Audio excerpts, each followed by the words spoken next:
अभी अभी न्यूज़ के माध्यम से मुझे ये पता चल रहा है कि भारतीय जनता पार्टी कार्यालय पर कांग्रेस के गुंडों ने हमला किया है। मैं शबरीमला मंदिर आया था केरला भगवान जी के दर्शन के लिए, और मैं न्यूज़ में देखने को मिला कि भारतीय जनता पार्टी कार्यालय पर अटैक हुआ और अंदर जो भारतीय जनता पार्टी के अधिकारी है उनको भी मार लगी और बहुत सारे कार्यकर्ताओं को भी मार लगी। लाठियों से, डंडों से, पत्थरों से भारतीय जनता पार्टी के कार्यालय पर अटैक हुआ। मैं मुख्यमंत्री रेवंत रेड्डी से पूछना चाहता हूं, क्या यही है तुम्हारी कांग्रेस? क्या यही है? क्या यही सिखाया जाता है कांग्रेस के कार्यकर्ताओं को कि एक पार्टी कार्यालय पर जाकर हमला करे, पार्टी कार्यकर्ता के लोगों को मारे, अधिकारियों पर हमला करे? क्या यही है कांग्रेस में? पूछना चाहता हूं। आज तेलंगाना का law and order totally disturb, ध्वंस हो चुका है। होम मिनिस्ट्री भी रेवंत रेड्डी तुम्हारे पास है ना, तो क्या कर रहे हैं लॉ एंड ऑर्डर को? मैं पूछना चाहता हूँ रेवंत रेड्डी को। मैं रेवंत रेड्डी को सीरियसली एक ही बात कहना चाहूँगा, तुरंत माफ़ी मांगे। भारतीय जनता पार्टी के कार्यकर्ताओं से, अधिकारियों से माफ़ी मांगे। हम भी अगर चाहे तो कांग्रेस ऑफिस को जला सकते हैं, ध्वंस कर सकते हैं, बुलडोजर चला सकते हैं, लेकिन हमारी वो संस्कृति नहीं है। अगर कोई व्यक्ति आपके कांग्रेस के नेता पर कोई किसी प्रकार का कोई कमेंट करता है, अगर आपको वो कमेंट सही नहीं लगता है तो उसका प्रोटेस्ट करने का एक तरीका होता है। तरीके से प्रोटेस्ट करो, ना कि हमला करके। अगर हमले की प्रथा को अगर शुरू करना चाहते हो तो हम भी तैयार हैं। जिस भाषा में कांग्रेसी गुंडे समझेंगे उस भाषा में हम समझाने को तैयार है। रेवंत रेड्डी जी सावधान हो जाओ, हमसे नहीं टकराना। जो भारतीय जनता पार्टी से टकराएगा वो मिट्टी में मिल जाएगा। यहाँ बात रेवंत रेड्डी को समझने की आवश्यकता है।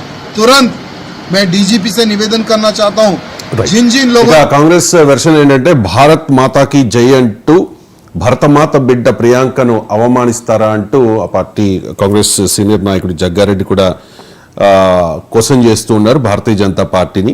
ఆమె పైన మీ నేత వ్యాఖ్యలు చేయడం వల్లే యూత్ కాంగ్రెస్ నేతలు దాడికి దిగారు. మీ ఇంట్లో అమ్మని అక్కని అంటే మీరు ఊరుకుంటారా? అయినా కాంగ్రెస్ గాంధీ మార్గంలో నడుస్తుంది. మీ కార్యాలయం వద్ద మా వాళ్ళ నిరసనను టీపీసీసీ చీఫ్ ఖండించారు. కిషన్ రెడ్డి, బండి సంజయ్ మాత్రం బీజేపీ కార్యకర్తలను రెచ్చగొట్టారు అంటూ. సో ఈ మొత్తం వ్యవహారం అంటే భౌతిక దాడులు అనేది కరెక్ట్ కాదు, కానీ క్షమాపణలు చెప్పాలి అంటూ భారతీయ జనతా పార్టీ కార్యాలయం మీదకి యూత్ కాంగ్రెస్ నేతలు వెళ్లారు. అండ్ ఇక్కడ రేవంత్ రెడ్డి, మహేష్ కుమార్ గౌడ్, భట్టి విక్రమార్క లాంటి నేతలు కూడా చెప్తూ ఉన్నారు సార్, అంటే మేము ఇటువంటి వాటిని ప్రోత్సహించము, తప్పు ఎవరు చేసినా కూడా ఖచ్చితంగా చట్ట ప్రకారం చర్యలు తీసుకుంటామని భట్టి విక్రమార్క కూడా చెప్పిన పరిస్థితి. దీని మీద మీ కామెంట్? అంటే ఇప్పుడు భట్టి విక్రమార్క, మహేష్ కుమార్ గౌడే అంగీకరించారు. ఒక పార్టీ కార్యాలయం పైకి మరో పార్టీ కార్యకర్తలు వెళ్ళడాన్ని ఎవరమైనా నిర్బంధంగా ఖండించాలి. దీంట్లో ఏమీ డిస్ప్యూట్ లేదు. మీకు నిరసన తెలపచ్చు ఖచ్చితంగా. ఇప్పుడు కాంగ్రెస్ పార్టీ దాడిని ఖండిస్తున్న భారతీయ జనతా పార్టీ నాయకులు రెండింటికి సమాధానం చెప్పాలి. ఒకటి, ప్రియాంక గాంధీ పైన రమేష్ బిదూరి చేసిన వ్యాఖ్యల్ని సమర్థిస్తారా? రెండవది, కాంగ్రెస్ పార్టీ కార్యకర్తలు దాడి చేశాక తిరిగి బీజేపీ వాళ్ళు దాడి చేశారు గాంధీ భవన్ పైన. దాడి చేయడమే కాదు, ఇప్పుడు మూడో క్వశ్చన్, మేము తలుచుకుంటే గాంధీ భవన్ కాలబెడతామని రాజాసింగ్ అంటున్నాడు. మేము తలుచుకుంటే కాంగ్రెస్ ఆఫీస్ పునాదులే ఉండవని కిషన్ రెడ్డి అంటున్నాడు. ఈ మూడింటికి మరి ఇవి సరైనవా? అంటే ప్రియాంక గాంధీ పైన రమేష్ బిదూరి వ్యాఖ్యలు సరైనవా?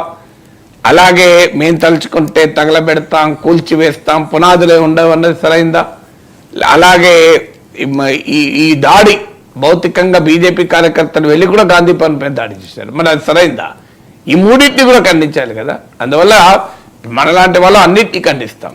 రాజకీయ పార్టీలు ఇప్పుడు మహేష్ కుమార్ గౌడ్, బట్టి విక్రమార్క స్పష్టంగా యూత్ కాంగ్రెస్ కార్యకర్తలు చేసిన దాన్ని కూడా ఖండించారు. ఆ మేరకు మనం ఆహ్వానించాలి. ఇద్దరు కూడా ఖండించారు. అదే రీతిలో బీజేపీ కార్యకర్తల దాడిని కూడా మేము ఖండిస్తున్నాను బీజేపీ నాయకులు ఉంటే రాజకీయ నాయకత్వం ఒక మార్గం చూపేవారు. రాజకీయ నాయకత్వం ఒక మార్గం చూపాలి. కార్యకర్తలు ఎవరైనా తొందరపడి ఇలాంటి ప్రొవకేటివ్ చర్యలకు పోతే లీడర్షిప్ అయినా దాన్ని నిర్ద్వందంగా ఒక సంకేతాన్ని పంపించాలి. ఇప్పుడు పిసిసి అధ్యక్షుడు మహేష్ కుమార్ గౌడ్, ఉప ముఖ్యమంత్రి భట్టి విక్రమార్క కాంగ్రెస్ శ్రేణులకు ఒక క్లియర్ ఇండికేషన్ ఇచ్చారు. ఇది మేము యాక్సెప్ట్ చేయము, అంగీకరించము అని. అలాగే భారతీయ జనతా పార్టీ నాయకులకు కూడా ఇవ్వాలి, ఇలాంటి దాడులు మేము అంగీకరించమని. కానీ మేము పునాదులు లేకుండా చేస్తాం, మేము తగలబెడతాం అన్న తర్వాత ఇంకా ఎక్కువ రెచ్చిపోరా బీజేపీ కార్యకర్తలు. సో అందువల్ల డెఫినెట్గా ఫస్ట్ ప్రొవొకేషన్ యూత్ కాంగ్రెస్ నుంచి వచ్చిన మాట నిజం. దాడి విషయంలో రమేష్ బిదూరి వ్యాఖ్యలు ఢిల్లీలో చేశారు, తెలంగాణలో చేసిన వ్యాఖ్యలు కాదు, ఎక్కడ చేసినా ఆ వ్యాఖ్యలు తప్పే. ఆ వ్యాఖ్యల పైన ప్రొటెస్ట్ తెలపడానికి చాలా మెథడ్స్ ఉంటాయి. డెఫినెట్గా ప్రొటెస్ట్ తెలపడానికి ఇందిరా పార్క్ దగ్గర మనకు ధర్నా చౌక్ ఉంది, అక్కడ ప్రొటెస్ట్ చేయొచ్చు, మీరు ఎక్కడైనా ప్రొటెస్ట్ చేయొచ్చు. అధికార పార్టీ వాళ్ళు ప్రొటెస్ట్ చేయాలంటే ప్లేస్లకు కరువు లేదు, పర్మిషన్లకు కరువు లేదు. మరి వెళ్ళి బీజేపీ ఆఫీసు మీదపై నేను ప్రొటెస్ట్ చేస్తాను ఏ పార్టీ ఊరుకుంటారు? బీజేపీ రాజకీయ పార్టీ కార్యాలయం మీదకి మేము వెళ్తాం, మీరు వాళ్ళ కామ్గా ఉండండి అంటే కామ్గా ఉంటారా? బీజేపీ నా కార్యకర్తలకు కూడా పౌరుషం ఉంటుంది కదా. అందువల్ల ఈ యొక్క పార్టీ ఆఫీసు పైన మరో పార్టీ దాడి చేయడం అనేది ఎవరికి కూడా మానోపలి ఉండదు, ఎవరైనా దాడి చేయగలుగుతారు. ఇప్పుడు గాంధీ భవన్ పైన బీజేపీ వాళ్ళు దాడి చేశారు, మళ్ళీ బీజేపీ వాళ్ళు కాంగ్రెస్ వాళ్ళు బీజేపీ ఆఫీసు దాడి చేస్తారు. దీన్ని అంగీకరిస్తామా? అందులో కాంగ్రెస్ పార్టీ అధికారంలో ఉంది కనుక మరింత ఎక్కువ బాధ్యత కూడా ఉంటుంది. ఎందుకంటే ప్రభుత్వానికి బాధ్యత ఉంటుంది, శాంతి భద్రతని కూడా కాపాడాలి, లా అండ్ ఆర్డర్ కూడా కాపాడాలని బాధ్యత ఉంటుంది కనుక డెఫినెట్గా మోర్ రెస్పాన్సిబిలిటీ కూడా ఉంటుంది రూలింగ్ పార్టీగా. అందువల్ల అందుకే ఫస్ట్ స్టేట్మెంటే యూత్ కాంగ్రెస్ కార్యకర్తలు బీజేపీ ఆఫీస్ పైకి వెళ్ళడాన్ని ఖండించాల్సిందే. అది ఆల్రెడీ బట్టి విక్రమార్క, మహేష్ కుమార్ గౌడ్ ఖండించాక నాగేశ్వర్ ఖండించడా? ఇక నెక్స్ట్ క్వశ్చన్ ఏమొస్తుంది, మళ్ళీ దానికి కౌంటర్గా బీజేపీ కార్యకర్తలు వెళ్ళి కాంగ్రెస్ ఆఫీస్ దాడి చేశారు. అక్కడితో ఆగకుండా మేము తలుచుకుంటే కాలబెడతాం, మేము తలుచుకుంటే పునాదు లేకుండా వేస్తాం, మేము తలుచుకుంటే ఇచ్చేస్తాం, అది చేస్తాం అంటే దాన్ని ఎలా సమర్థిస్తాం? అందువల్ల ఈ రాజకీయ పార్టీలకు ఎవరి అభిప్రాయాలు వాళ్ళు చెప్పుకునే స్వేచ్ఛ రాజ్యాంగం కల్పించింది. ప్రజల ముందు నిరసన తెలిపే అవకాశం ఉంది. డెఫినెట్గా ప్రియాంక గాంధీ పైన చేసిన వ్యాఖ్యలు చాలా అభ్యంతరకరం.